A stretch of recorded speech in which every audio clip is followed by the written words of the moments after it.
Detuvieron pues a su asesor con más de $1.600.000, de los cuales 400.000 eran en efectivo y el resto en cheques.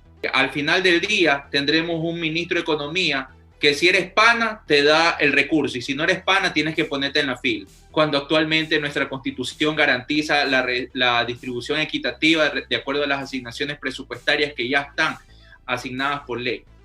Además de esto, deja maniatado al Estado porque perdemos esa capacidad de gestión haciendo un trámite engorroso, y todo esto se debe a que Ecuador ha sido sumiso y sigue sometiéndose dentro de sus políticas económicas a los organismos multilaterales, organismos que en este momento hacen sus imposiciones, y esas imposiciones significan retrocesos en derechos para los hermanos ecuatorianos, y sobre todo mantener políticas económicas que vayan enfocadas en fortalecer los grandes grupos económicos, a fortalecer la banca, a beneficiar medios de comunicación, pero nada enfocado en el desarrollo social, en buscar la verdadera equidad y justicia social. Eso no se habla en ninguna de las dos leyes. Eso es en rasgos lo que trata de la Ley de Ordenamiento de Finanzas Públicas, que fue aprobada en la Asamblea Nacional y que obviamente se está esperando el veto del presidente Moreno. La otra ley que yo considero que es la más importante porque es la que más afecta al ciudadano común, al ciudadano de a pie, es la Ley de Emergencia Humanitaria. Mire, el nombre es pomposo. El nombre usted lo escucha y dice, ay, qué bonito, nos van a ayudar y nos van a solucionar la vida. Y no es así, es todo lo contrario. Es una ley plagada de vicios de constitucionalidad, plagada de retrocesos en materia laboral. Recordemos que los derechos de los trabajadores son irrenunciables. Aquí muchos que estudian en las facultades de Derecho lo saben. Yo soy ingeniero de profesión, pero por mi trabajo de legislador me ha tocado mucho familiarizarme con los términos jurídicos. Pero es el retroceso, dejar a un lado las conquistas de las luchas sociales de nuestros hermanos trabajadores, de la clase obrera ecuatoriana. Y realmente es inadmisible. Quiero que sepan que esta ley pasó y que hay que pedirle cuentas a los que votaron a favor. Mi bancada, que somos 30 legisladores, votamos en contra de las dos leyes, tanto de la Ley de Ordenamiento de las Finanzas Públicas como la Ley de Emergencia Humanitaria. ¿Y por qué votamos no? Porque nosotros tenemos claro cuál es nuestra premisa. Siempre va a ser el ser humano por encima del capital. Va a ser el ser humano por encima de la deuda. Va a ser el ser humano el que debe llevar toda la atención. Jamás aprobaremos algo que atente contra el bolsillo de las clases sociales más necesitadas, de la clase media, de la clase pobre, y sobre todo que golpea a las personas. Es difícil explicar por qué se da la votación del resto de legisladores, de 74 con los que se logró aprobar esta ley, pero ellos deberán responderle al país y ojalá su conciencia les permita dormir tranquilo. Porque miren, a mí no me gusta llenarme de términos técnicos. Las personas que a mí me conocen saben que es mejor decir las cosas concretas y directas, ¿ya? Que tengan mucha claridad y que tengan mucho contenido. Vamos hablando de ejemplos. El tema de la ley humanitaria, que supuestamente era de beneficios de los ecuatorianos, no tiene dentro de su contenido algún apoyo que tenga que ver con poder tener medidas contingentes a las deudas que tenemos los ciudadanos. Todos tenemos deudas, es normal. Pero no se incluyó una propuesta que yo hice, que era la declaración de moratoria en los créditos bancarios, hipotecarios, de consumos y de tarjeta de crédito. En primera instancia yo lo planteé por un año. Me dijeron que estaba loco. Luego se acogió mi propuesta por el término de 6 meses. Al final lo dejaron afuera, no lo incluyeron. Desarrollo del país, la banca privada. No lo hicieron, no lo incluyeron. Realmente es indignante porque sería una manera de poder sacar al país de la grave situación que estamos viviendo y de la peor situación a la que vamos a estar sometidos en los próximos días. Miren que yo vi una publicidad donde hablaban de créditos para las compañías con el 5% de interés, que te daban tantos meses de gracia.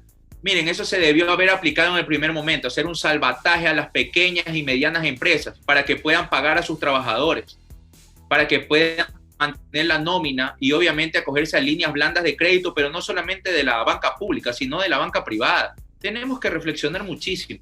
Aquí todo le están recargando a un Estado que en este momento está desinstitucionalizado, que no funciona la estructura y el aparataje del gobierno nacional como debería. Y resulta eso en perjuicio de las personas que más necesitan. Entonces, eso no se incluyó en la ley. No se habló en la ley de que se ejecute el cobro inmediato de 1.516 millones de dólares en deuda.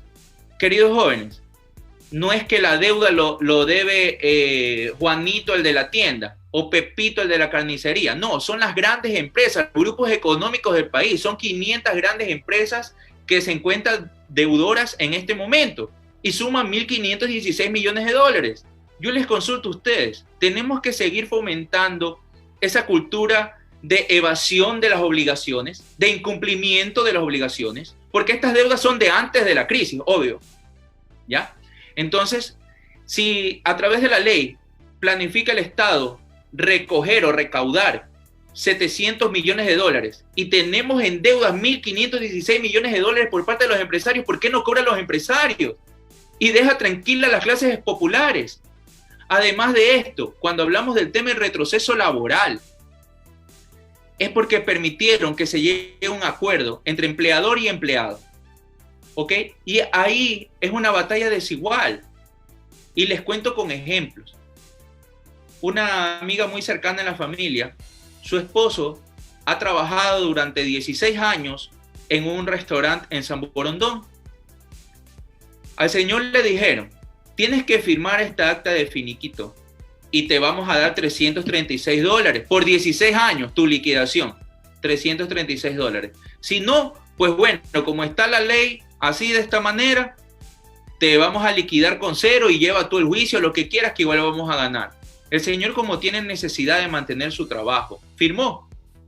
Oh, sorpresa, recibe los 336 dólares y le dicen, mira, ya renunciaste a esta empresa y te vamos a contratar en esta empresa de nuestro mismo grupo, pero empiezas desde antigüedad cero. Sí saben lo que es eso, ¿no? ¿Verdad? Es un retroceso laboral brutal, pues. Es como cuando nuestros papitos conocían la tercerización. ¿Se acuerdan que hemos escuchado ese término? Cuando te tenían en una empresa un año para que no tengas antigüedad y te cambiaban a otra empresa y te cambiaban a otra empresa y terminabas toda tu vida y al final no tenías ningún tipo de jubilación, ningún tipo de beneficio porque no habías cumplido la antigüedad necesaria. A eso nos están llevando los malos empresarios, ¿ya? Entonces, cuando te dicen, puedes llegar a un acuerdo donde te pueden reducir hasta el 5% de tu sueldo, nos están llevando hacia casi 13 años atrás, donde el salario básico era 160 dólares. Con el acuerdo que tú puedes llegar sobre un salario básico, tú podrías estar percibiendo 182 dólares aproximadamente. Y eso te dirá el empresario, te dice, si quieres tómalo y si no, déjalo. Porque en este momento, es la realidad, hay muchos ecuatorianos que necesitan trabajar y van a acceder. Y es otra realidad latente. Entonces no hay compromiso por parte del Estado, que debería ser un Estado que regula, un Estado que controla, que impide las injusticias, que impide el abuso por parte de los que más tienen en contra de los que menos tienen. Eso no se ve.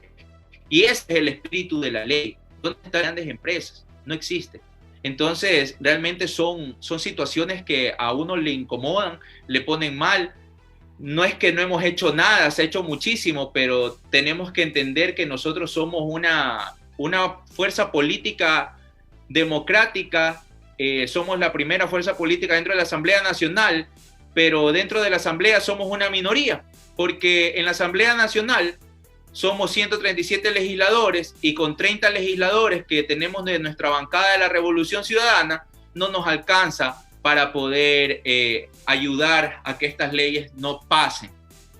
Imagínense que dentro de esta ley, cuando habla de contribuciones temporales y únicas, se realizan sobre los ingresos netos, cuando debería haber la diferenciación entre las personas dependientes y las que tienen actividades económicas.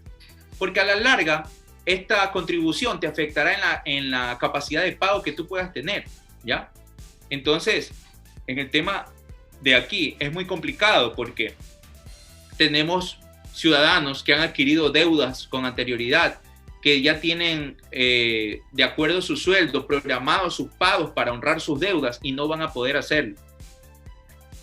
Además de esto, en el tema de las contribuciones de las empresas privadas, no se topó absolutamente nada. Aquí yo veía, como decía el presidente de la República en un enlace, decía, vamos a cuidar a los que nos cuidan.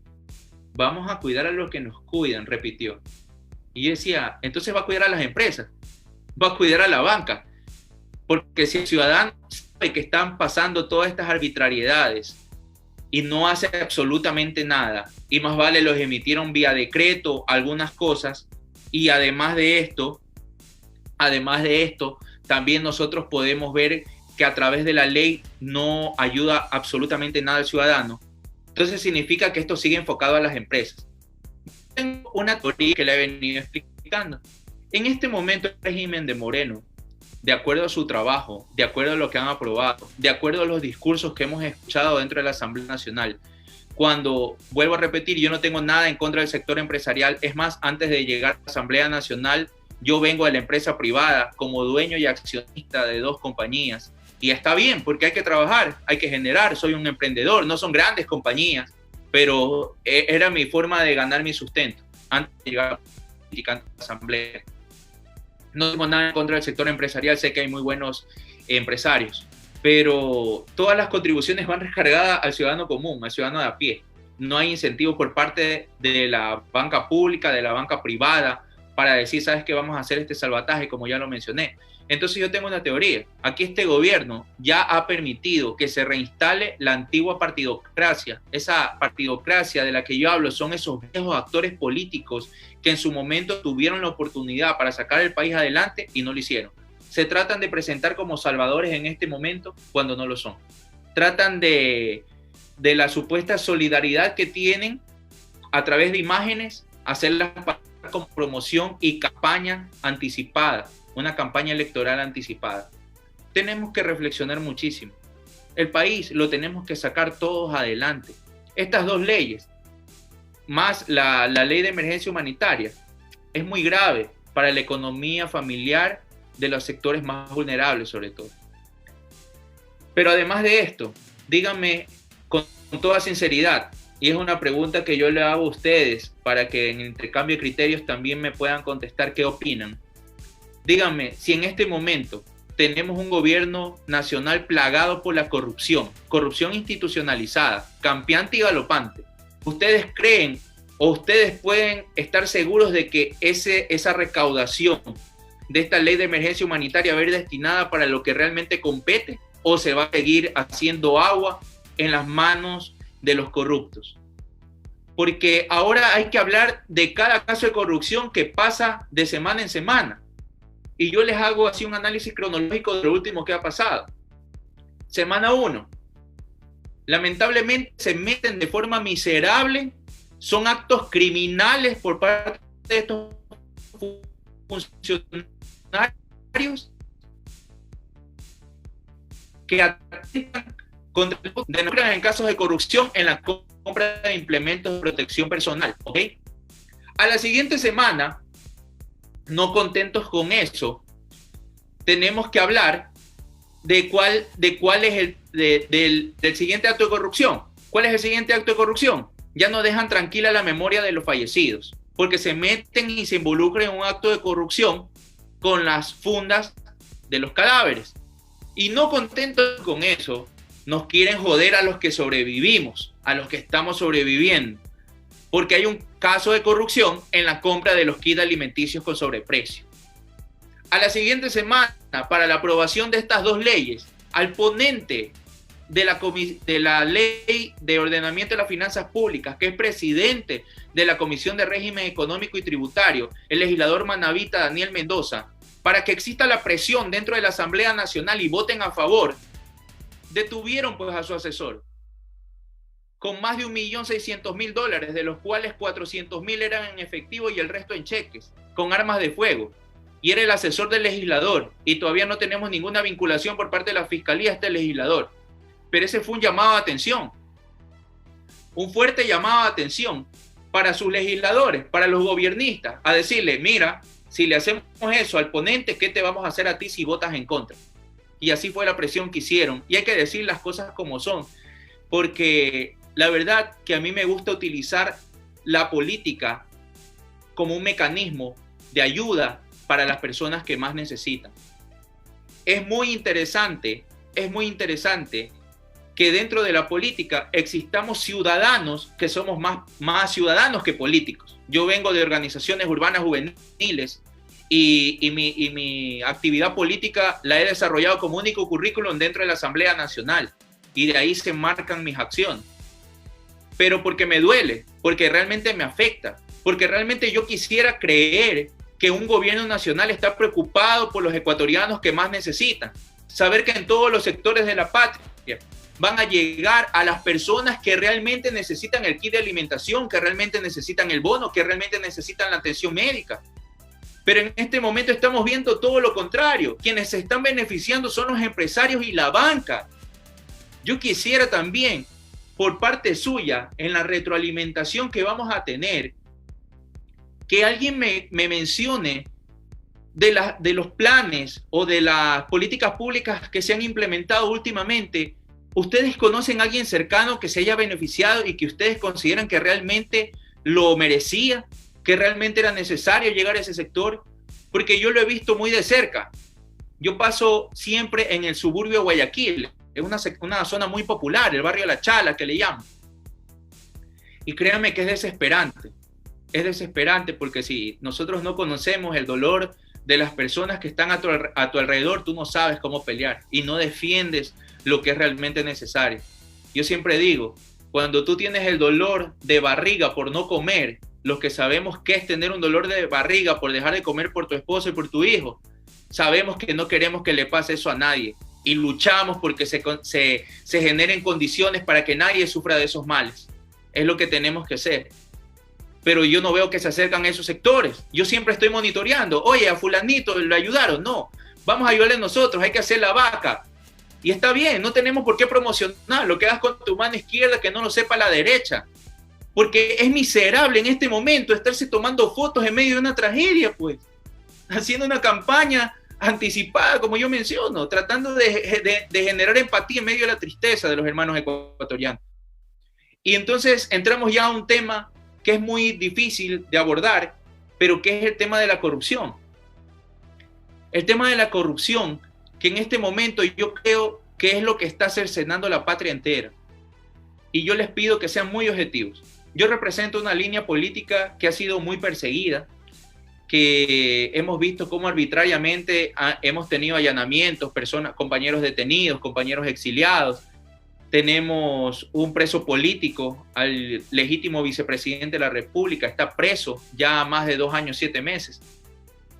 Y es increíble todo lo que se ha prestado a esta situación del lawfare, la persecución a través de la justicia.